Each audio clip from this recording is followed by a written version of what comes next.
നമസ്കാരം, ഞാൻ ഡോക്ടർ നിത വർഗീസ്. ഇന്ന് എല്ലാവർക്കും സുപരിചിതമായ ഒരു മരുന്നിനെ പരിചയപ്പെടുത്തുകയാണ് ചെയ്യുന്നത്. അത് ഇപ്പോൾ നമ്മുടെ ഫാർമസിയിലാണെങ്കിലും എത്ര ബൾക്ക് കണക്കിന് മരുന്നുകൾ കുപ്പികൾ മേടിച്ച് വെച്ചാൽ തന്നെയും പെട്ടെന്ന് തീർന്നു പോകുന്ന ഒരു മരുന്നാണ് ഇത്. ഡോക്ടറുടെ പ്രിസ്ക്രിപ്ഷൻ കൂടാതെ അല്ലെങ്കിൽ ഡോക്ടറെ കൺസൾട്ട് ചെയ്യാതെ തന്നെ പലരും സ്വയമേ വന്ന് മേടിച്ചുകൊണ്ട് പോകുന്ന, അതായത് ഫാർമസിയിൽ കൂടുതൽ കൗണ്ടർ സെയിൽ നടക്കുന്ന ഒരു മരുന്നിനെ കുറിച്ചാണ് പറയുന്നത്. അപ്പോൾ ഇങ്ങനെ മേടിച്ച് ആളുകൾ ചിലപ്പോൾ നിത്യം കുടിക്കുന്നവരുണ്ടാകാം, അല്ലെങ്കിൽ സ്ഥിരം കഴിക്കുന്ന ആളുകൾ ഉണ്ടാകാം. അപ്പം അതുകൊണ്ട് അത് അങ്ങനെ കഴിച്ചാൽ ഉണ്ടാകുന്ന ദൂഷ്യഫലങ്ങൾ, അതൊരു മരുന്നാണ് എന്ന് പോലും ചിന്തിക്കാതെ ദിവസവും കുടിക്കുന്ന ആളുകൾ ഉണ്ട്. അപ്പോൾ അതിനെക്കുറിച്ചാണ്, അത് മറ്റൊന്നുമല്ല, ദശമൂല അരിഷ്ടത്തെക്കുറിച്ചാണ് ഇന്ന് ഞാൻ നിങ്ങളോട് പറയുന്നത്. അരിഷ്ടം എന്ന പേര് കേൾക്കുമ്പോൾ തന്നെ മിക്കവരുടെയും മനസ്സിൽ വരുന്ന ഒരു പേരാണ് ദശമൂല അരിഷ്ടം. കാരണം അത്രയ്ക്കും സുപരിചിതമാണ്, മിക്കവരുടെയും വീട്ടിലെ സ്റ്റോക്കായിട്ടിരിക്കുന്നുണ്ടാകും. പലരും മദ്യത്തിന് പകരമൊക്കെ ഉപയോഗിക്കുന്നതായിട്ടൊക്കെ പറഞ്ഞു കേട്ടിട്ടുണ്ട്. അപ്പോൾ അത് അത്ര നല്ല ഒരു കാര്യം, അതൊരു മരുന്നായിട്ട് തന്നെ നിങ്ങൾ കാണണം. അതിൻ്റെ ഗുണങ്ങൾ എന്തെല്ലാമാണ്, ഈ ഉപയോഗിക്കുന്നവർക്ക് അതിൻ്റെ അത്ര ഉള്ള ഗുണങ്ങളൊന്നും അറിയാൻ പാടുണ്ടാവില്ല. അപ്പോൾ അതിൻ്റെ ഗുണങ്ങൾ എന്തെല്ലാമാണ്, ആർക്കൊക്കെ ഉപയോഗിക്കാം, ആർക്കൊക്കെ ഉപയോഗിക്കാൻ പാടില്ല, അതുപോലെ എന്താണ് അതിൻ്റെ ഡോസേജ്, കുട്ടികൾക്ക് കൊടുക്കാമോ എന്നൊക്കെയുള്ള പല സംശയങ്ങളും ഉള്ളവരും ഉണ്ടാകും. അപ്പോൾ ഇന്ന് നമുക്ക് ദശമൂല അരിഷ്ടത്തെക്കുറിച്ച് കേൾക്കാം. ദശമൂല അരിഷ്ടത്തിൽ ഏതൊക്കെ മരുന്നുകൾ അടങ്ങിയിട്ടുണ്ട് എന്ന് നോക്കാം. ദശം എന്ന് വെച്ചാൽ 10, മൂലം എന്ന് വെച്ചാൽ വേര്. 10 ഔഷധങ്ങളുടെ വേരുകളാണ് പ്രധാനമായിട്ടും ദശമൂല അരിഷ്ടത്തിലുള്ളത്. കൂടാതെ എല്ലാം കൂടി ചേർന്ന് 69 കൂട്ടം മരുന്നുകളും എല്ലാം ചേർത്തിട്ടാണ് ഈ അരിഷ്ടം ഉണ്ടാക്കുന്നത്. ഏകദേശം 1 മാസം സമയം കെട്ടിവെച്ചതിന് ശേഷം അരിച്ചെടുത്താണ് അരിഷ്ടം നമ്മൾ ഉപയോഗിക്കുന്ന ഒരു സമയമാകുന്നത്. അപ്പോൾ അതിൽ തേനും ശർക്കരയും എല്ലാം കൂട്ടി ചേർക്കുന്നത് കൊണ്ട് തന്നെ നല്ല ടേസ്റ്റ് ആയിട്ടുള്ള, ഭയങ്കര മധുരമാണ്, കുട്ടികൾക്കും എല്ലാവർക്കും വളരെ പ്രിയങ്കരമായിട്ടുള്ള ഒരു ഔഷധമാണിത്. അപ്പോൾ ഇത് കുടിച്ചു കഴിഞ്ഞാൽ വീണ്ടും വീണ്ടും കുടിക്കാൻ തോന്നുന്ന രീതിയിലുള്ള ഒരു രുചിയും ടേസ്റ്റുമുണ്ട്, തേനും ശർക്കരയൊക്കെ ചേരുന്നത് കൊണ്ട്. അപ്പോൾ ഈ ദശമൂലത്തിൽ 10 ഔഷധങ്ങളുടെ വേരുകളാണ് പ്രധാനമായിട്ടും. അത് ബൃഹത് പഞ്ചമൂലം, ലഘു പഞ്ചമൂലം എന്ന് പറഞ്ഞ 2 ഔഷധ ഗണങ്ങൾ ആണ് ഇതിൽ പ്രധാനമായിട്ടും അടങ്ങിയിട്ടുള്ളത്. അതിൽ ബൃഹത് പഞ്ചമൂലത്തിൽ അടങ്ങിയിരിക്കുന്ന വേരുകൾ ഏതെല്ലാമാണ് എന്ന് വെച്ചാൽ കൂവളത്തിൻ വേര്, കുമിഴിൻ വേര്, പാതിരി വേര്, പലകപ്പയ്യാനി വേര്, മുഞ്ഞ വേര്. ഈ 5 വേരുകൾ അടങ്ങിയതാണ് ബൃഹത് പഞ്ചമൂലം. ലഘു പഞ്ചമൂലത്തിൽ അടങ്ങിയ മരുന്നുകൾ ചെറുവഴുതിന വേര്, വെൾവഴുതിന വേര്, ഓരില വേര്, മൂവില വേര്, ഞെരിഞ്ഞില്. ഈ 5 കൂട്ടം മരുന്നുകളാണ് ലഘു പഞ്ചമൂലത്തിൽ അടങ്ങിയിട്ടുള്ളത്. ഈ 2 ലഘു, അതായത് ബൃഹത് പഞ്ചമൂലവും ലഘു പഞ്ചമൂലവും മരുന്നുകൾ കൂടിച്ചേർന്നാണ് ദശമൂലം. ഈ 10 ഔഷധങ്ങളുടെ വേരുകൾ ആണ് പ്രധാനമായിട്ടും ദശമൂല അരിഷ്ടത്തിലുള്ളത്. വാദശമനമാണ് പ്രധാനപ്പെട്ട ഒരു പ്രോപ്പർട്ടി ദശമൂലത്തിൻ്റെ എന്ന് വെച്ചാൽ വാദശമനമാണ്. അപ്പോൾ വാദം വർദ്ധിച്ചു കഴിയുമ്പോൾ ഉണ്ടാകുന്ന എല്ലാ അസ്വസ്ഥതകൾക്കും പരിഹാരമാണ് ഈ അരിഷ്ടം. സാധാരണ വാദം വർദ്ധിച്ചു കഴിയുമ്പോൾ നമുക്ക് വേദനകളും സന്ധികളിലുള്ള വേദനയും നീർക്കെട്ടും എല്ലാം ശമിപ്പിക്കാൻ സഹായിക്കുന്നതാണ്.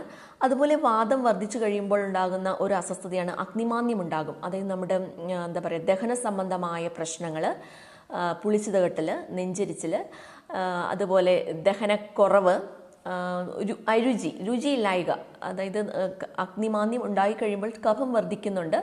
അപ്പോൾ ഇതുകൊണ്ട് തന്നെ നമുക്ക് വായ്ക്കൊരു അരുചി, ഒന്നിനും ഒരു ടേസ്റ്റ് ഇല്ലാതെ തോന്നുക, വിശപ്പില്ലാതെ തോന്നുക, വയറ് കമ്പിച്ച് വരിക, ഇങ്ങനത്തെ ഓരോ അസ്വസ്ഥതകൾക്കും ഈ ദശമൂലാരിഷ്ടം വളരെ പ്രധാനപ്പെട്ടതാണ്. ശ്വസന സംബന്ധമായ അസുഖങ്ങൾക്കും ദശമൂലാരിഷ്ടം വളരെ പ്രധാനപ്പെട്ട ഒന്നാണ്. അതുപോലെ അതായത് വിട്ടുമാറാത്ത ചുമ, കഫക്കെട്ട്, തുമ്മൽ, ആസ്മ, അലർജി തുടങ്ങിയ അസ്വസ്ഥതകൾക്കും ദശമൂലാരിഷ്ടം വളരെ പ്രധാനപ്പെട്ട ഒന്നാണ്. അതുപോലെ തന്നെ നമ്മുടെ ശരീരത്തിന് കൂടുതൽ ഊർജ്ജസ്വലതയും ഉന്മേഷവും ഒക്കെ പ്രദാനം ചെയ്യാൻ സഹായിക്കുന്ന ഒന്നാണ് ദശമൂലാരിഷ്ടം. അതായത് ശരീരത്തിലുണ്ടാകുന്ന ക്ഷീണം, തളർച്ച, അതുപോലെ ശരീര മെലിച്ചിലിന് ഏറ്റവും പ്രധാനപ്പെട്ട ഒന്നാണ് ഈ ദശമൂല അരിഷ്ടം.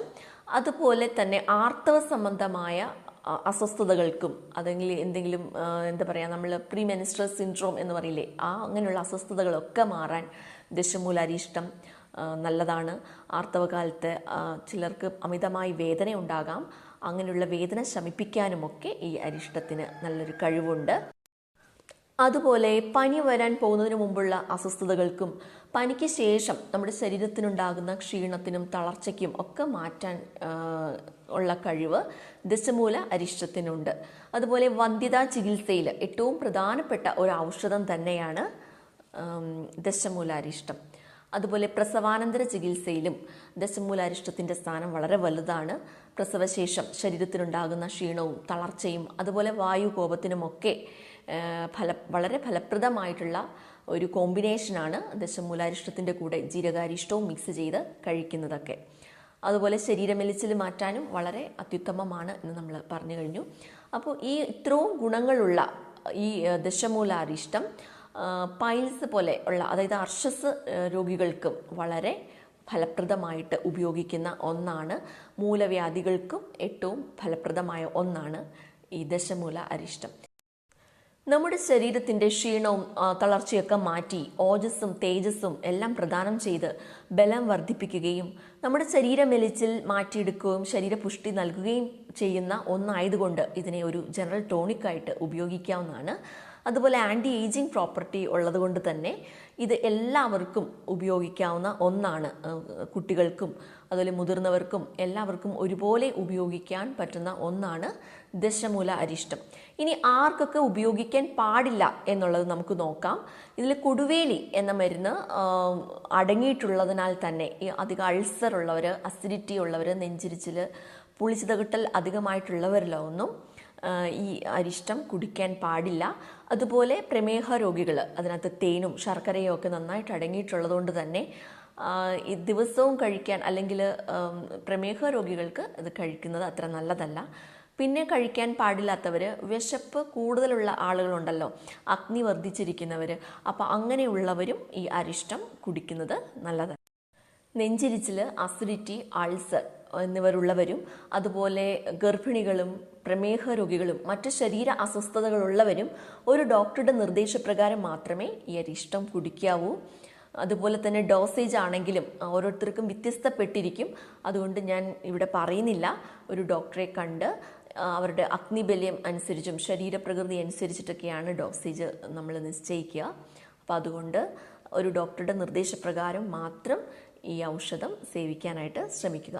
ഇത്രയും ഔഷധ ഗുണങ്ങളുള്ള ഒരു മരുന്നാണ് ദശമൂലാരിഷ്ടം. ഇപ്പോൾ നിങ്ങൾക്കെല്ലാവർക്കും ഇതിനെപ്പറ്റി കൂടുതൽ മനസ്സിലായി കാണും എന്ന് വിശ്വസിക്കുന്നു. അതുപോലെ നിങ്ങൾ ആദ്യമായിട്ടാണ് എൻ്റെ ചാനൽ കാണുന്നതെങ്കിൽ സബ്സ്ക്രൈബ് ചെയ്യുക. ഇൻഫോർമേറ്റീവാണ് എന്ന് തോന്നുകയാണെങ്കിൽ മറ്റുള്ളവർക്ക് ഷെയർ ചെയ്യുക. നന്ദി, നമസ്കാരം.